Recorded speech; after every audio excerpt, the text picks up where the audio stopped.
Bismillahirrahmanirrahim. Assalamualaikum warahmatullahi wabarakatuh. Salam sejahtera untuk kita semua. Selamat pagi Ibu dosen dan teman-teman semua yang ada di kelas. Puji syukur kita aturkan kepada Allah Subhanahu wa taala yang atas karunia-Nya kita mampu mengikuti pelajaran kali ini dengan keadaan sehat walafiat. Dan tak lupa sholawat beserta salam kita curahkan kepada Nabi Muhammad SAW.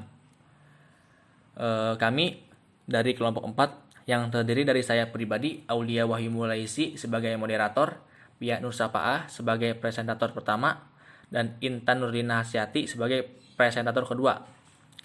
Pada kali ini kami akan mempresentasikan makalah yang berjudul tentang kalimat. Baik, sebelumnya apa sih kalimat itu? Kalimat dapat dipahami sebagai suatu bahasa terkecil yang dapat digunakan untuk menyimpan ide atau gagasan.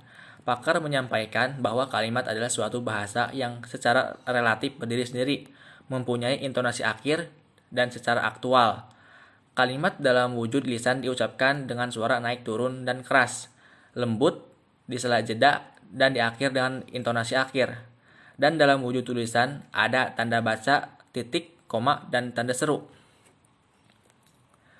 Lalu, apakah masih ada penjelasan terkait pernyataan tentang kalimat? Nah, mari kita lanjut dengan menyimak penjelasan yang pertama dari presentator yaitu Saudari Pia Nur Sapaah. Dipersilakan kepada Pia Nur Sapaah untuk mempresentasikan. Terima kasih kepada moderator. Di sini saya akan menjelaskan unsur-unsur kalimat. 1. Subjek. Subjek adalah unsur yang perlu dijelaskan dengan cara menjawab pertanyaan siapa atau apa unsur yang dijelaskan itu. Ada beberapa cara yang dapat digunakan untuk mengetahui keberadaan subjek kalimat. A. Mempergunakan pertanyaan siapa atau apa. Contohnya, mahasiswa sedang berdiskusi. Dengan menerapkan formula di atas, maka pertanyaan siapa yang sedang berdiskusi, jawabannya tentu adalah mahasiswa. Subjek dari kalimat di atas adalah mahasiswa. Contoh yang kedua, di toko itu telah dijual pakaian-pakaian bekas. Dengan menerapkan formula pertanyaan, maka pertanyaannya adalah apa yang dijual di toko itu, dan jawabannya adalah pakaian-pakaian bekas. Jadi jelas sekali bahwa itulah subjek kalimatnya. B. Menemukan ciri ketakrifannya, yaitu kepastian. Bentuk kebahasaan yang belum pasti harus dibuat pasti atau takrif dengan cara menambahkan kata itu atau ini atau tersebut. Contohnya, buku itu menambah wawasan. Dapat dengan jelas kita pahami bahwa subjek kalimat tersebut adalah buku. C. Apabila ditemukan sebuah kalimat pasif, maka bagian yang diawali dengan kata bahwa merupakan subjek kalimat. Contohnya, setelah diselidiki, polisi dapat mengetahui bahwa penyebab kecelakaan itu adalah kelalaian pengendara motor. Jadi, subjek kalimat di atas adalah bahwa penyebab kecelakaan itu adalah kelalaian pengendara motor. D. Penanda lain yang dapat digunakan adalah adanya penghubung pewatas yang, contohnya, siswa yang terlambat itu dihukum oleh guru penegak disiplin. Jadi, subjek kalimat di atas adalah siswa yang terlambat itu. 2. Predikat. Predikat adalah unsur yang menjelaskan keadaan atau perilaku subjek dengan cara menjawab pertanyaan mengapa atau bagaimana. Predikat dapat terdiri dari verba, kata kerja, dan adjektiva, kata sifat. Penggunaan predikat biasanya terdapat setelah subjek, karena predikat menjelaskan keadaan dari subjek tersebut. Ada beberapa cara yang dapat digunakan untuk mengetahui keberadaan predikat. 1. Mengidentifikasi predikat dengan formula pertanyaan. Contohnya, Andi terjatuh dari lantai 3. Yang merupakan predikat pada kalimat di atas adalah terjatuh, karena berdasarkan identifikasi formula pertanyaannya, yaitu bagaimana dan mengapa. 2. Mencari kata adalah dan ialah di dalamnya. Biasanya, kata tersebut digunakan sebagai predikat pada kalimat nominal. Kalimat nominal adalah kalimat yang predikatnya bukan verba atau kata kerja. Contohnya, jumlah pengunjung pasar malam adalah sekitar 200 orang. Jadi, kata adalah berfungsi sebagai predikat pada kata tersebut. 3. Mengidentifikasi predikat kalimat dengan cara menegasinya. Predikat yang berupa kata kerja dan kata sifat ditegaskan dengan kata tidak. Sedangkan jika predikat kalimat nomina, penegasannya menggunakan kata bukan. Contohnya, sekolah itu tidak dikenal lagi kecurangannya dalam hal menyontek saat ujian nasional. Dan contoh yang kedua, dia bukan karyawan tetap di kantor itu. 4. Verba dan adjektiva yang menjadi predikat dapat diawali dengan kata petunjuk aspek dan modalitas seperti telah, sudah, belum, sedang, akan, ingin, hendak, dan mau. Contohnya, gempa bumi telah mengguncang Kepulauan Mentawai dini hari. Dan contoh yang kedua, para tamu sedang menikmati jamuan makan siang. 3. Objek. Objek adalah unsur kalimat yang harus ada dalam kalimat verbal, kalimat aktif, yang predikatnya terdiri dari kata kerja transitif. Kata kerja transitif adalah kata kerja yang membutuhkan kehadiran objek. Biasanya berawalan me. Bentuk kata kerja yang berawalan ber dan berfakis ke an biasanya tidak memerlukan objek. Objek kalimat tidak akan hadir di dalam kalimat apabila tidak terdapat kalimat pasif dan kalimat itu merupakan kalimat dengan verba aktif transitif. Ciri-ciri objek sebagai berikut. 1. Objek berada langsung di belakang predikat. Contohnya, Reti merekapitulasi resep-resep di apotek dan Vivi membagikan sumbangan. 2. Objek dapat menjadi subjek pada kalimat pasif, ditandai dengan perubahan unsur objek dalam kalimat aktif menjadi subjek dalam kalimat pasif yang disertai dengan perubahan bentuk verba predikatnya. Predikatnya berawalan di. Contohnya, resep direkapitulasi oleh Reti dan sumbangan itu dibagikan oleh Vivi. 3. Bentuk kebahasaan itu tidak dapat diawali dengan preposisi atau kata depan. Contohnya, JJ menyusun laporan dan Vika mengedit foto. 4. Pelengkap. Pelengkap merupakan unsur kalimat yang harus ada pada kalimat verbal intransitif yang menghendaki unsur yang melengkapinya. Ciri-ciri pelengkap: A. Terletak di belakang predikat. Biasanya masih dapat disisipi unsur lain, yaitu objek. Contohnya, Niken membelikan saya buku baru. Contoh yang kedua, Andi berjualan koran. B. Tidak didahului preposisi. Pelengkap dan objek memiliki kesamaan sebagai berikut. 1. Bersifat wajib karena melengkapi kata kerja dalam kalimat. 2. Tidak didahului dengan preposisi. Dan yang ketiga, terdapat di belakang predikat. Berkenaan dengan hal tersebut dapat dikembangkan sebagai berikut. 1. Andi berjualan koran. 2. Andi menjual koran. Dapat kita lihat perbedaan antara pelengkap dan objek di dalam kalimat. Pada kalimat 1, bentuk koran adalah pelengkap. Bentuk kebahasaan itu melengkapi verba yang bercirikan aktif intransitif. Sebaliknya di dalam kalimat 2, bentuk koran adalah objek kalimat karena verba pada kalimat bersifat transitif. Jadi, dapat disimpulkan bentuk kebahasaan itu adalah pelengkap yang ditandai dengan verba yang mendahuluinya berawalan ber. Selain itu, bentuk berafiks ke an seperti kehilangan, kedatangan, kemasukan, dan kerampokan juga diikuti oleh pelengkap. Perbedaan antara pelengkap dan objek terletak pada kalimat pasif.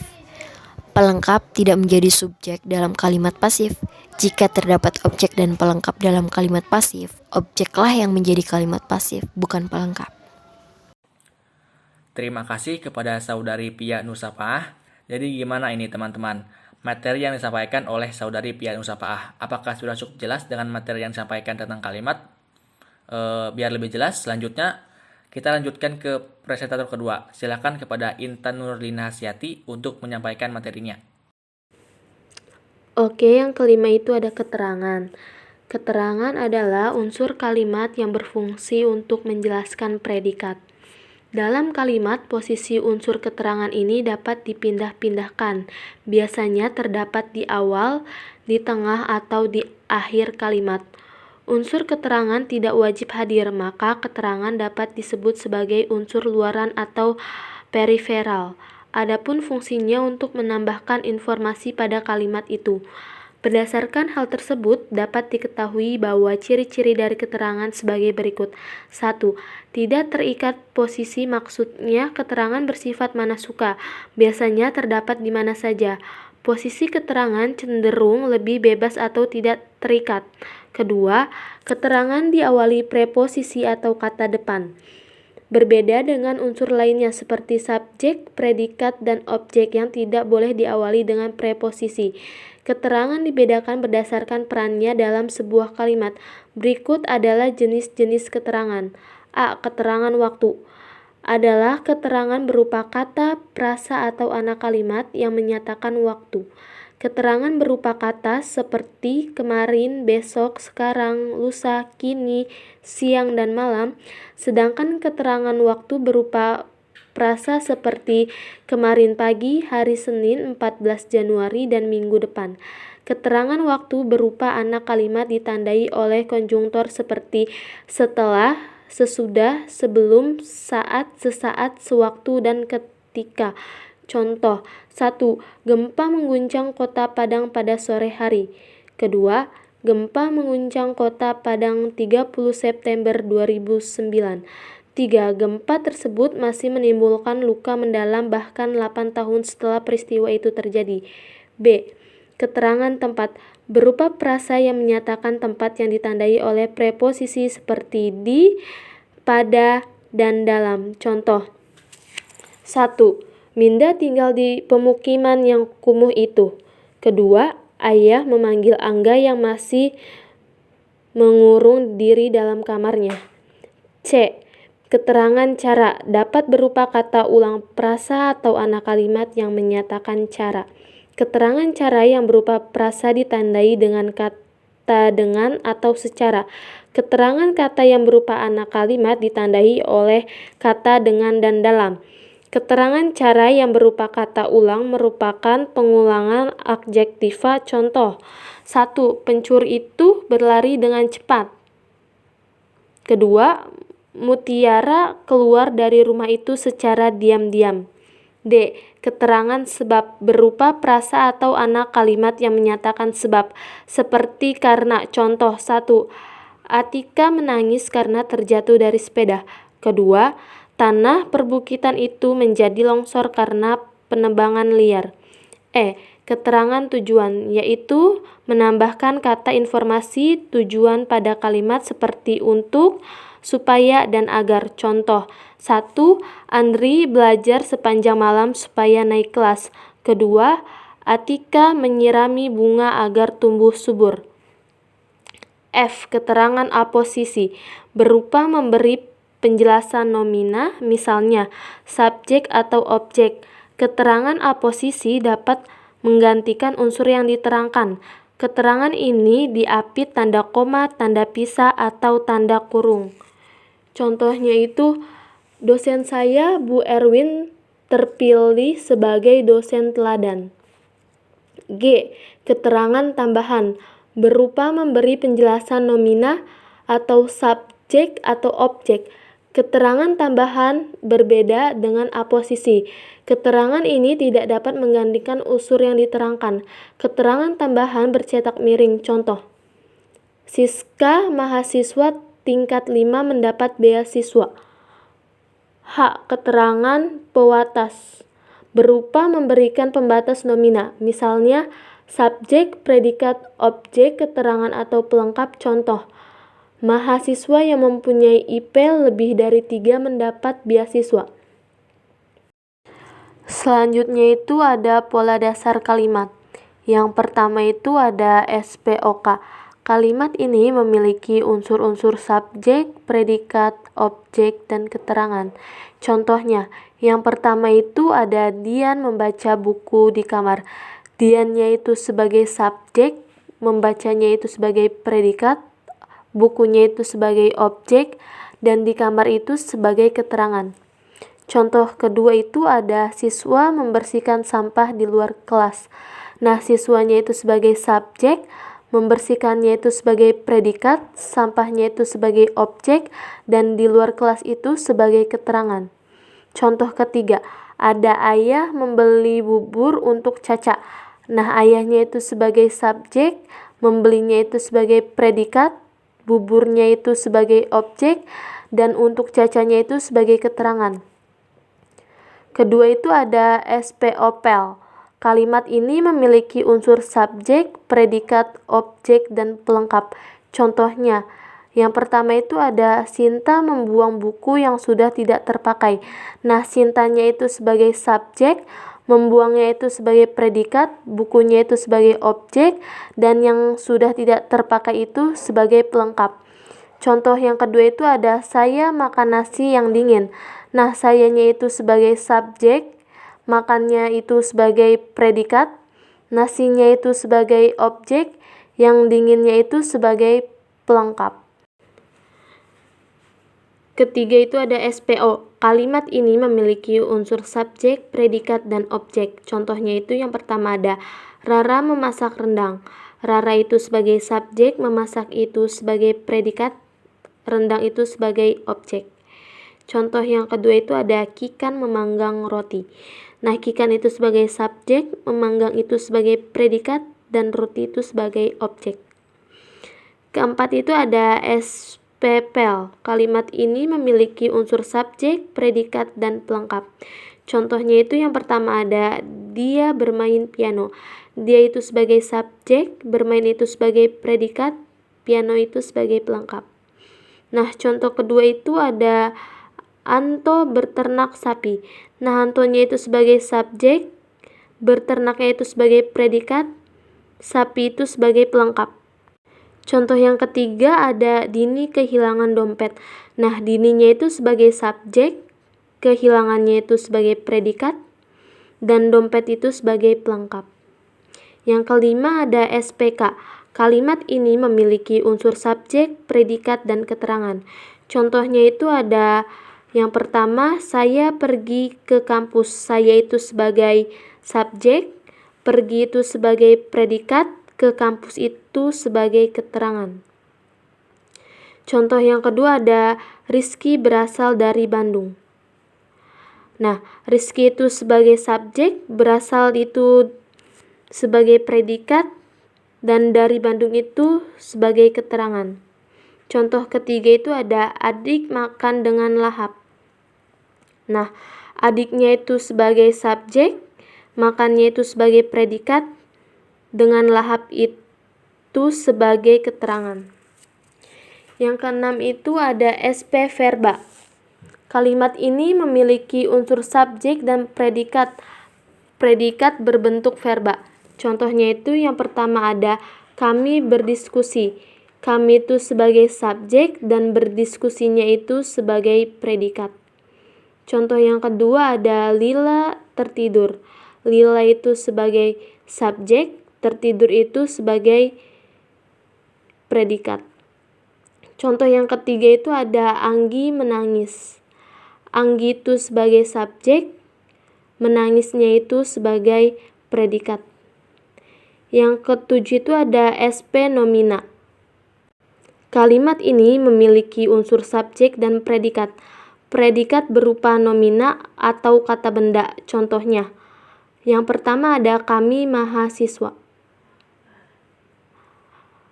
Kaminya itu sebagai subjek, mahasiswanya itu sebagai predikat. Yang kedua ada saya pelajar. Sayanya itu sebagai subjek dan pelajarnya itu sebagai predikat. Contoh yang ketiga ada Bu Erwin seorang dosen. Bu Erwin itu sebagai subjek dan seorang dosen itu sebagai predikat. Yang kedelapan itu ada SP adjektiva. Kalimat ini memiliki unsur subjek dan predikat. Predikat berupa adjektiva atau kata sifat. Contohnya, kami rajin. Kami itu sebagai subjek dan rajinnya itu sebagai predikat.